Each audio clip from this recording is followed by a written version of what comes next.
জমি পরিমাপের সময় আমিনকে বলবেন কখনোই গড় পদ্ধতির মাধ্যমে জমি পরিমাপ করে নেবেন না। গড় পদ্ধতিতে জমি পরিমাপের অ্যাকুরেট আপনি সঠিকভাবে আপনার জমি বুঝিয়ে পাবেন না। কেন বুঝিয়ে পাবেন না, বিস্তারিত দেখুন ভিডিও, বুঝতে পারবেন। গড় পদ্ধতি যদি দেখেন, আমাকে ডিসপ্লে দেখেন যে এই একটা জমির বাহু, এই বাহুর সাথে এই বাহু, অর্থাৎ প্রস্থের সাথে প্রস্থ মিল থাকতে হবে, দৈর্ঘ্যের সাথে দৈর্ঘ্য মিল করতে হবে। এটা আমার দৈর্ঘ্য, এটা দৈর্ঘ্য। এই দৈর্ঘ্য যদি আমার 120 হয়, এই পাশেও 120 হতে হবে। এ পাশেও যদি আপনার 50 হয়, এ পাশেও 50 হতে হবে। তাহলে আপনি কিন্তু গড় পদ্ধতির মাধ্যমে জমিটা পরিমাপ করতে পারবেন।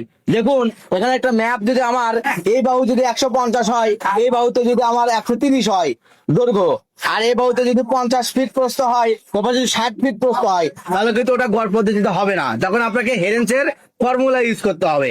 কেননা গড় পদ্ধতি তখনই শুট করবে দৈর্ঘ্যের সাথে দৈর্ঘ্য মিল, প্রস্থের সাথে প্রস্থ মিল, তাহলে গড় পদ্ধতি মাপা সম্ভব। না হলে নসেট হবে না, হেরেন্সের ফর্মুলা ছাড়া ইউজ করা যাবে না।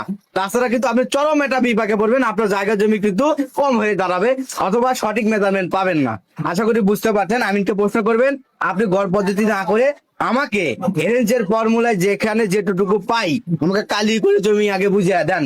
তারপরে আপনাকে আমিনের থেকে আপনি একটা স্কেচ ম্যাপ করে নেবেন। ওই স্কেচ ম্যাপ মোতাবেক আপনি প্রয়োজনে আরেকটা সার্ভের কাছে চেক দিবেন। তাহলে কিন্তু আপনার বাড়ির জায়গা বুঝিয়ে পাবেন। 1 ইঞ্চি জায়গা কিন্তু বাড়ির মূল্য আছে।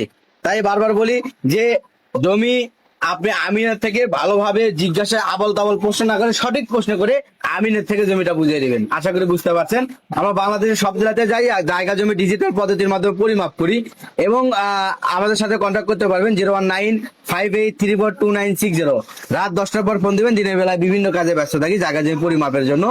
আর পরামর্শের জন্য পরামর্শ ফি আছে, এটা প্রদান করতে হয়।